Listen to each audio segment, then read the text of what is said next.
So I was playing a little Unreal Gold. So science is the investigative procedure that tries to establish causality, meaning as per the rigor of scientific experimentation, antecedent conditions are set up, and then a resultant or resultants are obtained, and then of course that is hopefully statistically significant, usually by a p-value of 0.05 or 0.005. It's actually, arbitrarily set by the experimenter, and that's per Jerwin J.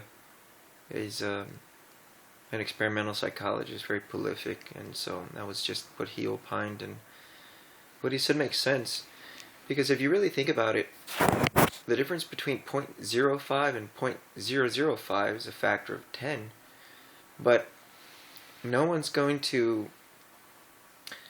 experiment that many times just to reduce the possible errors that might arise during an experiment.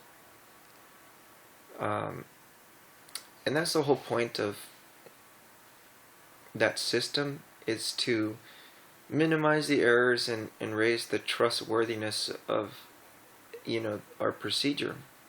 And so of course the human factor always enters into that, because scientists are human beings before they're scientists, and human beings are emotional creatures. So sometimes aside from deliberate falsification, there is the desire to fulfill the prophecy, if you will. And science has progressed well enough where in some schools of thought, predictions about future events can be made pretty accurately within a certain probability. And so that's been the use of science, ultimately to gain so much erudition that we can make useful predictions, whether it's concerning weather, earthquakes, or even human behavior, which is a little more ambitious. But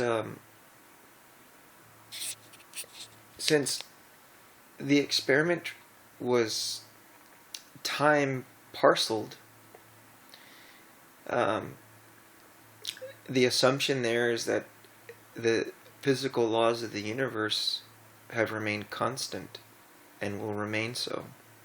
So another, I guess,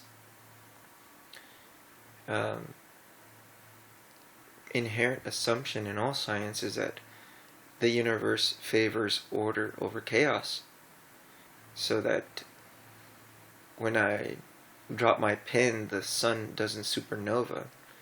I think that was what David Hume, the first material philosopher, talked about, that it is virtually impossible via an inductive procedure to establish causality. And he's absolutely correct in that regard. But he was thinking more along the lines of, or in a philosophic framework rather. Because in philosophy, truth means that something has always been that way and will always remain. There's no room for, statistics for any kind of error. It's forever. It's true and absolute. And so he's right regarding his school of thought, but that can't really be cross-applied into, what science is. Because then we would have no functionality, with that procedure. we'd have to perform experiments ad infinitum in order to get anywhere. And you know,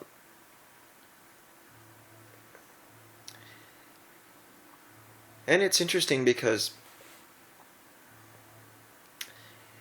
while on a subatomic level, the universe seems to be unpredictable, or actually, it really is that way. The net sum, or the average of all of the heuristic behaviors of that system, as you would operationally define it, actually favors order. So why would that be?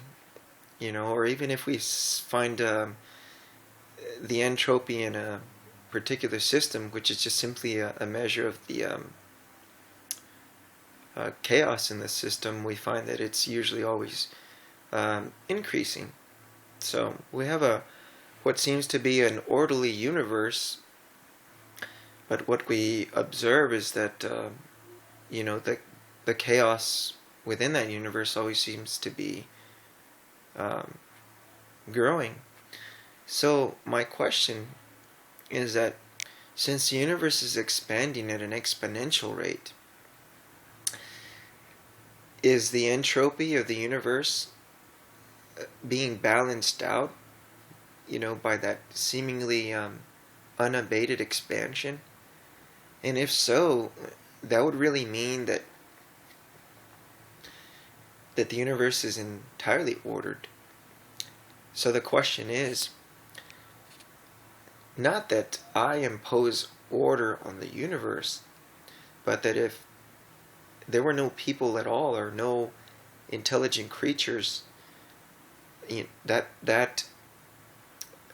I guess system of procedures seems to be obeying rules,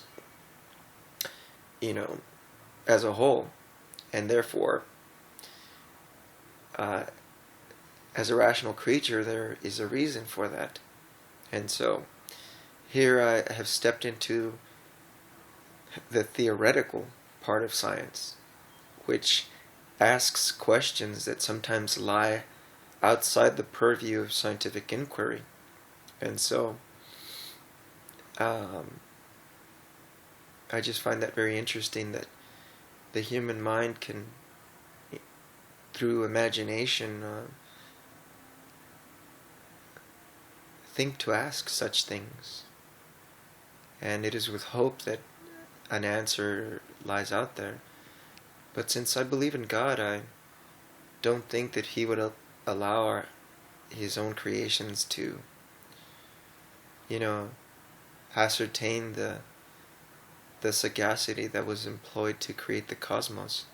For then what would separate man from God?